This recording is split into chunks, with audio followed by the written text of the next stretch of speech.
passado eu trouxe um vídeo de 23 coisas que eu aprendi com 23 anos. E esse ano eu quero continuar com a tradição, trazendo 24 coisas que eu aprendi com 24 anos.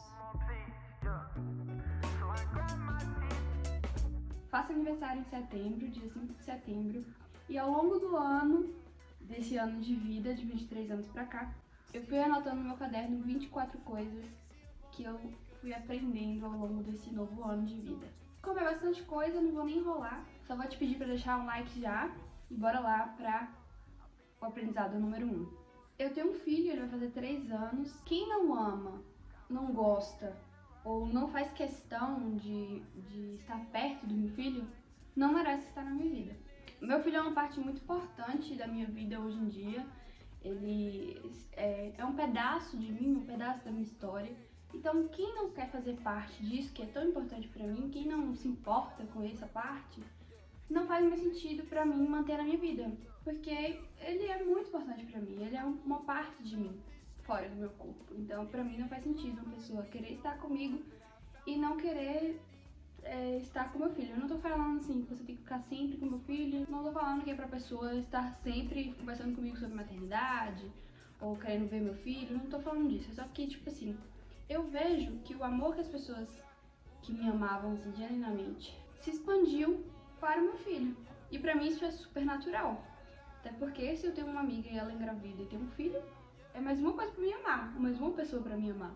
E não alguém pra me afastar dela ou pra eu ignorar, entendeu? Então assim, perdi algumas pessoas ao longo do caminho porque eram pessoas que realmente não se importavam com meu filho e eu não quero manter contato, eu não quero estar perto dessas pessoas porque eu tenho amigos que na verdade se apaixonaram por ele e tipo, naturalmente estão dispostos a abraçar essa nova fase da minha vida, entendeu? Tipo isso. Não ter autoconfiança para fazer algo sendo uma mulher não quer dizer que eu seja incapaz ou fraca ou inferior. Só quer dizer que eu não vivi uma vida inteira como homem. Como assim? A gente sabe que os homens eles crescem e são educados de uma maneira muito diferente das mulheres, normalmente na nossa sociedade. Então, desde cedo, eles são incentivados a se sentirem potentes, a se sentirem autoconfiantes, a se sentirem capazes. E a gente já vai crescendo ali mais com dúvidas, por causa do machismo mesmo, dessa questão de sempre diminuir a gente, mesmo que inconscientemente. Então, o fato de eu ter mais medo e menos coragem de fazer algumas coisas que outros homens fazem, como por exemplo, eu vou dizer, do que eu estava falando aqui, quando eu escrevi isso, eu estava falando sobre cinema. Porque eu sou formada em cinema, sou um artista, né, eu gosto de criar coisas, só que eu tenho muita segurança às vezes em criar as coisas. E eu vejo que, tipo, alguns homens, artistas, não têm esse medo. Eles simplesmente fazem, porque eles já vêm junto com ser homem uma bagagem muito forte de autoconfiança e de incentivo a fazer. Não tô querendo generalizar, só tô falando assim, de acordo com a minha experiência e do que eu vejo assim na maioria dos casos. Enquanto eu vejo que mulheres artistas às vezes têm muito medo de fazer sua arte, de expor sua arte, de tentar, de experimentar coisas novas, porque a gente não tá acostumada a isso, a se sentir completamente capaz logo de cara. É um processo, eu percebo que as mulheres elas precisam se transformar em pessoas autoconfiantes, enquanto que os homens já são assim desde muito jovens. Agora que eu sou uma dona de casa, né, eu percebi que trabalhos domésticos são extremamente ingratos, porque você faz aquilo ali, você se dedica muito nisso e daqui 2 segundos esse trabalho todo que você gastou horas e horas já foi embora. Então eu acho super estressante isso, é uma coisa que me irrita sempre. E eu aprendi na raça, né, agora que eu tenho a minha casa própria, que eu cuido dela. Tô suando, tá calor, mas eu não posso ligar o ventilador, porque senão vai fazer um barulhão aqui. Resolver conflitos internos nem sempre é sobre achar uma causa para eles. A pergunta não é por quê, e sim como. Esses 2 aprendizados são mais relacionados a traumas, a situações que às vezes eu não tenho como mudar. Tipo assim, algo que aconteceu no meu passado que ainda me afeta hoje em dia. Às vezes eu não devo procurar somente a causa, tipo, onde esse problema surgiu, mas sim procurar como resolver ele, como enfrentá-lo. Às vezes vai ser mais produtivo para mim gastar mais energias em enfrentar esse problema e descobrir como enfrentar ele do que dissecar esse problema e descobrir todas as coisas em volta dele, que podem ser inclusive muito dolorosas. Eu não tô dizendo que isso é pra tudo, que você vai sempre ignorar a causa dos seus problemas, a origem dos seus problemas, até porque pra gente enfrentar algumas coisas a gente precisa saber como elas surgiram. Só tô dizendo que às vezes, em alguns momentos, é mais importante descobrir como resolver aquilo do que achar um porquê daquilo acontecer, entendeu? Algumas pessoas e situações que a gente considera muito irritantes, muito difíceis de lidar, na verdade podem ser muito necessárias para nos ensinar algo muito importante. Tipo como se você tivesse o seu quarto e ele já estivesse todo organizado de um jeitinho que você gosta, e aí vem uma pessoa e muda todas as coisas de lugar. E aí, obviamente, você vai se irritar porque você gostava das coisas daquele jeito, mas essa pessoa vai te mostrar uma maneira diferente de organizar e de enxergar as coisas. Uma maneira diferente de arrumar o seu quarto, né? Que é uma metáfora. Eu gosto de metáforas. Esse ano eu passei por uma experiência de uma pessoa que era muito diferente de mim e que meio que, tipo, bagunçou um pouco algumas coisas que eu tinha na minha cabeça. E aí a minha psicóloga me falou, talvez ela seja importante pra te mostrar algumas coisas que você tava precisando ver. E realmente foi super importante e eu comecei a olhar pra ela de uma maneira muito diferente. Morar em apartamento é muito difícil, principalmente pra uma pessoa que morou a vida toda em casa. Eu sou uma pessoa que morou a vida toda em casa, eu tinha um quintal muito grande em casa, vivi a minha vida toda ali. Quando eu me mudei para o apartamento, que é esse aqui que eu tô, eu já estava adulta, já estava acostumada com um tipo de estilo de vida, de casa e tudo mais. E eu realmente demorei muito para me adaptar a morar num apartamento. Ainda estou me adaptando ao processo, né? Já vai fazer um ano em novembro que eu me mudei pra cá, mas mesmo assim eu ainda estou me adaptando a morar em apartamento, em fazer silêncio por causa do pessoal de cima. Graças a Deus não mora ninguém embaixo de mim, eu sou do térreo. Porque se fosse eu ia ficar maluca, eu acho, sabe? Pensando no barulho. E também me acostumar com ter muita gente morando bem perto de mim, tipo, passar uma pessoa andando na rua do condomínio e me ver aqui agora gravando esse vídeo, entendeu? Tá sendo um processo, não ter um quintal, morar num apartamento pequeno, eu acho muito difícil, eu aprendi isso e eu já sei exatamente que não é meu objetivo morar num apartamento pro resto da minha vida. Eu não sou pessoa de apartamento, gente, eu sou pessoa de quintal, de terra, de sentar numa redezinha, sabe? Nem numa varanda, tô falando num quintal mesmo, e ficar lá horas e horas olhando o mato. Essa é óbvio pra todo mundo que ficou adulto já, mas quando a gente se torna adulto, a gente começa a entender bastante coisa que a gente criticava quando a gente era adolescente e quando a gente era criança. Algumas coisas que a gente olhava nossos pais fazendo e a gente ficava assim, por que você tá fazendo isso? Eu era um adolescente que eu criticava demais adultos. Eu achava que as pessoas viviam vidas muito patéticas, muito ridículas, assim, umas vidas muito básicas. E, tipo assim, na realidade, às vezes não é nem que a pessoa nunca vive uma vida extraordinária, é só que ela não tem tempo, meu amigo, nem dinheiro, entendeu? Então, tipo assim, é muito mais coisa além do que eu querer, entendeu? Quando eu era adolescente, eu achava que eu só ia viver viajando, que eu... Basicamente, eu não pensava que eu ia ter tantas responsabilidades assim, tipo isso, entendeu? E também, quando você fica adulto e quando você passa por uma fase, assim, de amadurecimento mesmo muito forte, você começa a entender também por que algumas pessoas são do jeito que são. E aí as coisas começam a fazer meio sentido, dá tipo uma viradinha de chave assim na sua cabeça. É muito doido. Não quer dizer que você deva desistir dos seus sonhos e dos seus ideais de quando você era mais jovem, mas você consegue compreender melhor o motivo das coisas, entendeu? A dificuldade das coisas na vida adulta. As amizades não devem ser uma via de mão única. Para que uma amizade se mantenha firme e forte, as duas pessoas precisam se beneficiar de algum jeito. Como assim se beneficiar? A gente não faz um amigo porque a gente quer algo em troca, não é isso que eu tô dizendo. Eu tô dizendo assim, que você não pode se dedicar completamente a uma amizade que não se dedica nem um pouco a você. Você não pode focar a sua energia no seu amigo e esquecer de você nessa relação também. Tipo assim, tipo um relacionamento abusivo mesmo na amizade. Por exemplo, aquela pessoa que não parece estar se importando tanto assim com a sua vida, as suas conversas são sempre sobre ela, as prioridades são sempre as prioridades da pessoa, assim como em relacionamentos amorosos, em relações, qualquer relação. Não dá pra ser uma relação de via única, tem que ser via dupla. Os dois precisam se beneficiar, os dois precisam aprender um com o outro, os dois precisam dividir. Não dá pra você se dedicar completamente a uma amizade e não receber nada de bom em troca, entendeu? Tipo assim, tem que ser um equilíbrio. É preciso estipular os seus limites, entender os seus limites e respeitá-los a ponto de, às vezes, precisar se afastar de algumas pessoas que não estão respeitando esse limite, ou que, mesmo sem querer, estejam ultrapassando esse limite. E isso é questão de saúde mental, é de se cuidar, você saber se afastar ou estar distante o suficiente de uma pessoa que às vezes não está te fazendo tão bem. Isso é se cuidar e, por mais que doa, por mais que seja difícil, às vezes é super necessário. Aprendizado que foi complicadinho de aprender esse ano. Ter um filho me ajudou muito a lidar com o meu lado controlador. Eu sei que eu sou muito gente boa, mas eu também consigo ser meio controladorazinha às vezes. E ter um filho e escolher dar pra ele uma educação mais positiva, mais assim respeitosa, tá me ensinando a lidar com essa minha questão de controle, essa minha questão de deixar tudo perfeito, de querer tudo do meu jeito. Realmente, ter filho ajuda muito a gente nisso, porque as crianças têm um olhar muito mais livre, muito mais aberto para as coisas, né? E às vezes a gente não tem que podar tanto essa liberdade. Por exemplo, eu vou dar um exemplo tão idiota, gente, que foi o exemplo que me fez perceber isso. Meu filho tava brincando com massinha de modelar, daquelas que tem várias cores.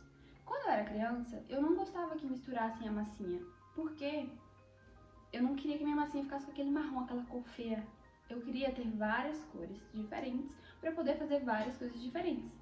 Porque eu sou um pouco perfeccionista e controladora, eu tenho a minha maneirinha de viver as coisas, de organizar as coisas, e eu gosto que elas fiquem assim.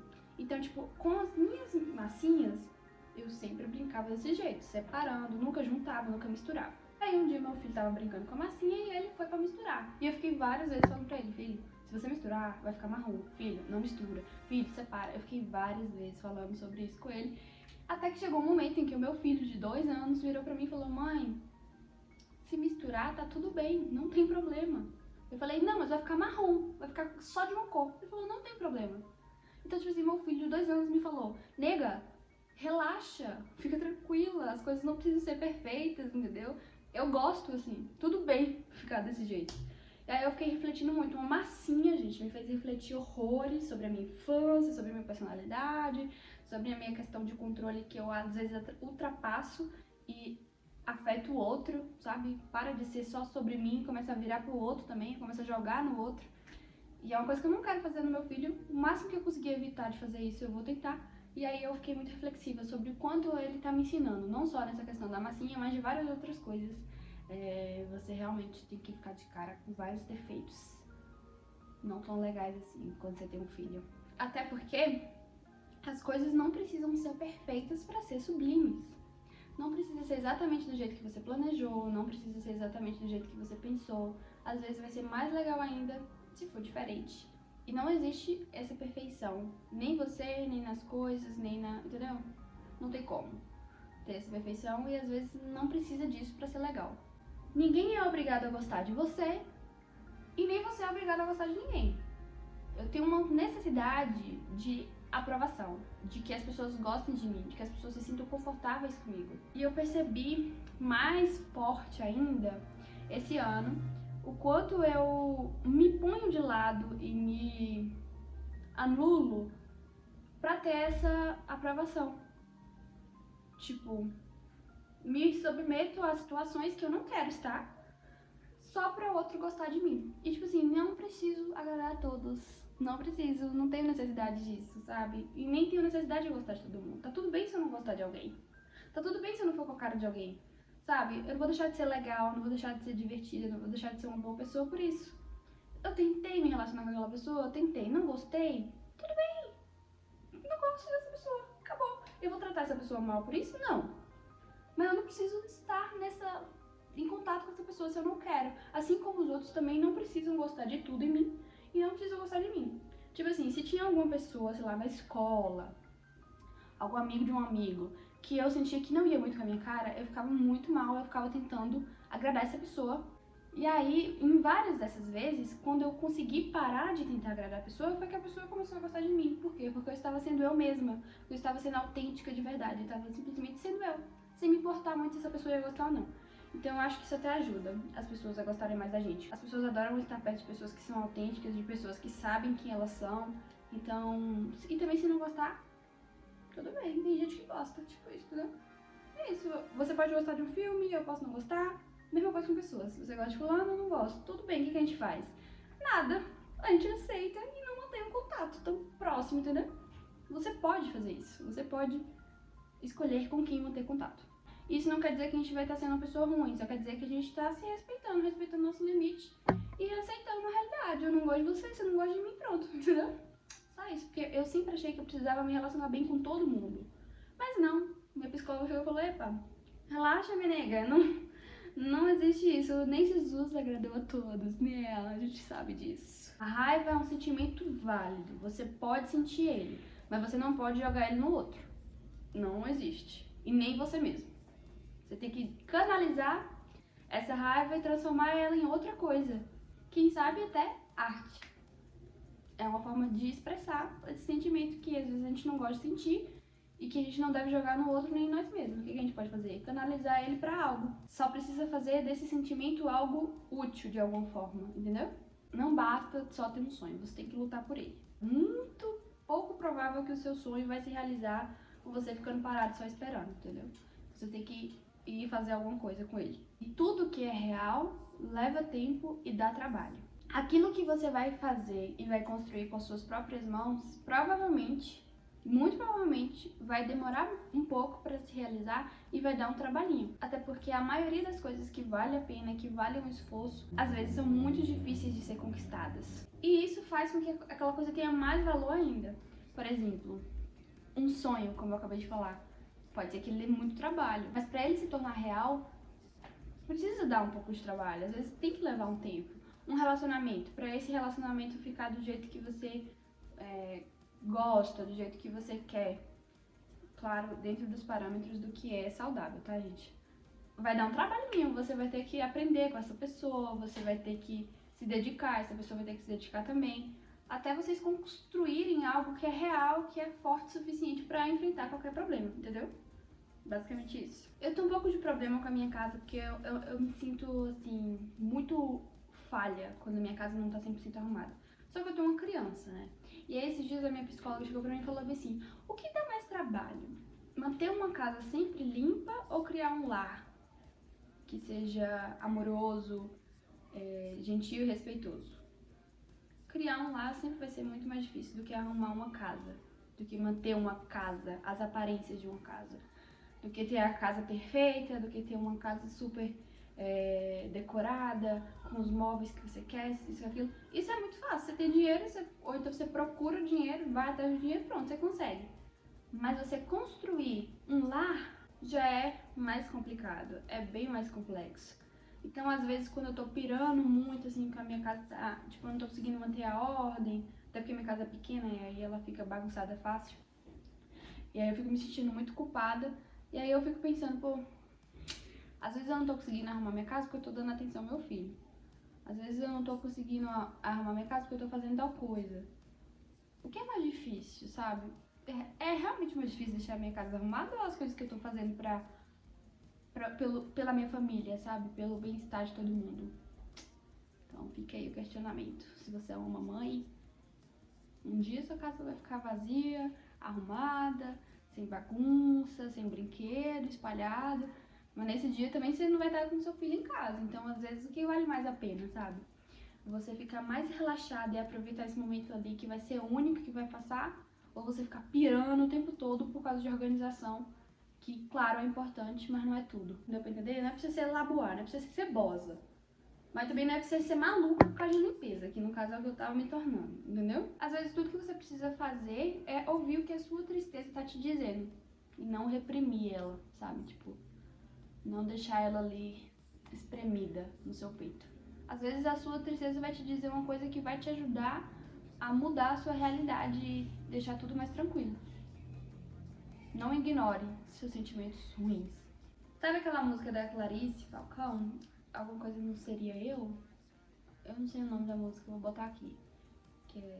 Que fala basicamente que se não fosse tal coisa, se não fosse tal coisa, não seria eu. Se não fosse os meus medos, se não fosse os meus problemas, os meus defeitos, as minhas dificuldades, se não fosse a minha realidade, se não fossem as minhas qualidades, se não fossem as coisas peculiares sobre mim, as coisas singulares, não seria eu.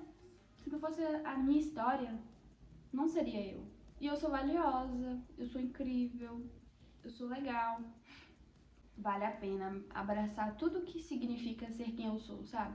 Depois dos 20, a gente começa a completar aniversário de um jeito diferente.